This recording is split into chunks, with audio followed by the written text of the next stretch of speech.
उन्होंने टोक्यो में होने वाले ओलंपिक्स को लेकर भी बातचीत की स्टूडेंट से, और कल जब उन्होंने संवाद किया तो अचानक उन्होंने पहुंचकर कहीं ना कहीं स्टूडेंट्स को चौंका दिया और उनसे सवाल पूछे, उनसे समझने की कोशिश की कि किस तरह से वो जो एग्जाम्स कैंसिल हुए हैं उसको लेकर क्या सोचते हैं। पीएम ने स्कूली बच्चों को सरप्राइज दिया। सीबीएसई छात्रों का ऑनलाइन सेशन चल रहा था और उसमें वो अचानक पहुंच गए और उन्होंने बातचीत करने की कोशिश की, शामिल हो गए।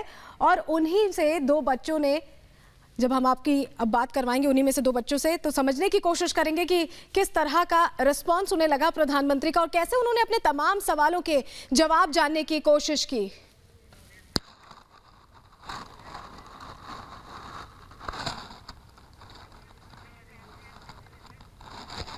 और हमारे साथ दो स्टूडेंट्स जुड़े हुए हैं जो कि उस सेशन में मौजूद थे। विधि चौधरी गुवाहाटी से हमारे साथ जुड़ रही हैं और हितेश्वर शर्मा पंचकुला से हमारे साथ जुड़ रहे हैं। हितेश्वर, आपके पास चलते हैं। जिस तरह से प्रधानमंत्री अचानक उस सेशन में पहुंच गए, पहले तो ये बताइए कि आपको अचानक से वो सरप्राइज कैसा लगा।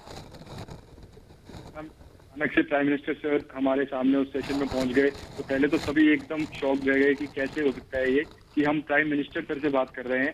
सभी के लिए बहुत बड़ी बात होती है कि देश के प्रधानमंत्री आपसे बात कर रहे हैं। और मतलब एक हमें भी आश्वासन मिला कि जो हमारे देश के प्राइम मिनिस्टर हैं वो किस तरह से देश के यूथ के साथ जुड़े हुए हैं और डायरेक्टली उन्हें कितनी चिंता है हमारे स्वास्थ्य की और वो कितना हमारी फिक्र करते हैं कि वो हमसे डायरेक्टली पूछने आए, हमारे सजेशन देने आए, हमसे ही बात करने आए डायरेक्टली। और वो बहुत बड़ी चीज है और सरप्राइज के वे में हमें वो मिला और बहुत ही बेहतरीन एक्सपीरियंस था वो। बिल्कुल, विधि भी हमारे साथ जुड़ी हुई है गुवाहाटी से। विधि, बहुत सारे सवाल आपके मन में रहे होंगे जब एग्जाम्स कैंसिल होंगे। आपको पता होगा कि प्रधानमंत्री ने ये कहा था कि अभी जरूरी ये है कि हम अपना आज सवारे कल और मेहनत करके सवारेंगे। तो उन तमाम सवालों के क्या आप जवाब ले पाई प्रधानमंत्री से? हल्का फुल्का माहौल बातचीत के दौरान देखने को मिला? जी बिल्कुल, उन्होंने बहुत ही हल्के, जैसा कि आपने कहा, बहुत ही हल्के माहौल में उन्होंने बहुत सारी जो इम्पोर्टेंट चीज़ें थी जिनके बारे में हमें जानना बहुत ज़रूरी था। जैसे उन्होंने हमें वर्ल्ड एनवायरनमेंट डे जो कि 5 जून को है, फिर उन्होंने योगा डे के बारे में हमें बताया जो 21 को है, फिर उन्होंने जो इंडिपेंडेंस के ईयर्स के बारे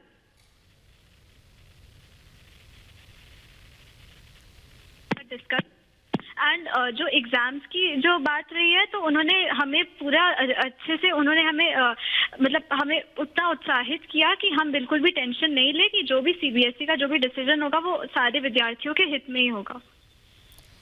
बिल्कुल, हमारे साथ लगातार हितेश्वर भी जुड़े हुए हैं। हितेश्वर, देखिए, बहुत सारी ऐसी चीज़ें हैं जो 12th के बाद डिसाइड होती हैं और उसको लेकर बहुत सारे संशय होंगे आपके मन में, क्योंकि करियर का जो बेस होता है उसे 12th का एग्जाम माना जाता है। जब एग्जाम्स कैंसिल हुए थे तो कहीं ना कहीं कोई डर था या कोई शंका थी जिसका समाधान प्रधानमंत्री ने खुद जुड़कर किया? मैम, प्राइम मिनिस्टर सर से मेरी यही बात हुई। सर ने मुझे डायरेक्टली क्वेश्चन पूछा कि आप टॉपर रहे हैं, क्लास 10 में नेशनल टॉपर थे, तो उसके बाद अचानक से जब एग्जामिनेशन कैंसिल हो गई, जब पेपर कैंसिल हो गए, तो आपके घर में सबको लगा होगा कि आप फिर से टॉप करेंगे या आपको खुद लगा होगा कि आप फिर से टॉप कर सकते हैं। तो उसके बाद आपको क्या लग रहा है कि कैसा फील हो रहा है? मेरे लिए बहुत बड़ी बात है क्योंकि सर ने ये बात पूछी, सर को कहीं ना कहीं जरूर लगा होगा कि मेरे क्या व्यूज हैं, ये जानना जरूरी है। क्योंकि कुछ लोग ये भी कह रहे थे कि जो टॉपर हैं, पढ़ने वाले बच्चे हैं, वो कहीं ना कहीं निराश हो सकते हैं कि वो टॉप नहीं कर पाए। फिर मैंने इसी का जवाब प्राइम मिनिस्टर सर को दिया कि सर, जो पढ़ने वाले बच्चे होते हैं वो सारा साल मेहनत करते हैं, वो हमेशा मेहनत करते हैं, पिछले 2-3 सालों से मेहनत करते आ रहे हैं। तो जो भी क्राइटेरिया सामने आएगा उसमें भी वही अव्वल रहने वाले हैं। तो कहीं पे भी ये सोचने की बात नहीं है कि मतलब हम टॉप नहीं कर पा रहे हैं, क्योंकि जो भी क्राइटेरिया आएगा, आप अगर 2-3 साल से मेहनत कर रहे हैं तो उसमें भी आप ही आगे रहने वाले हैं। और मैंने सर को ये भी कहा कि सर, मैं पॉजिटिव कैसे सोचा मैंने परीक्षा पे चर्चा पे आप कहते हैं कि यही जीवन की परीक्षा नहीं है, जीवन की परीक्षा बहुत बड़ी है, तो उस बड़ी परीक्षा की हमें तैयारी करनी है, अंक कितने मायने नहीं रखते। तो इसी पे मैंने सर को बोला कि आज दुनिया देख रही है आपके नेतृत्व में कि भारत ऊंचाइयां छू रहा है और पूरे दुनिया की नजरें भारत पे हैं। भारत पे हैं मतलब हमारे फ्यूचर पे है, हमारे कल पे हैं। और हमारे कल पे दुनिया की अगर नजरें हैं तो हमारा जो स्वास्थ्य है, जो हमारी हेल्थ है, उससे ज्यादा कुछ भी इंपॉर्टेंट नहीं है। और प्राइम मिनिस्टर सर ने एक ऐसा डिसीजन लिया जिसमें कि हमारी हेल्थ को इंपॉर्टेंस दी गई है, तो एक बहुत ही बड़ी बात है और दिखाता है कि प्रधानमंत्री जी कैसे जमीन से जुड़े हुए हैं, कैसे उन्होंने हमसे बात करके ये जाना कि क्या हमें लग रहा है या कैसा निर्णय उन्होंने उसका रिव्यू लिया हमसे, तो एक बहुत ही बड़ी बात है। चलिए, बहुत शुक्रिया। हितेश्वर शर्मा हमारे साथ पंचकुला से जुड़े थे। विधि चौधरी भी हमारे साथ गुवाहाटी से जुड़ी थी। ये वो छात्र जो कि उस मीटिंग में थे और अचानक सेशन में प्रधानमंत्री पहुंचे और उनके तमाम सवालों का जवाब यहां देने की कोशिश की।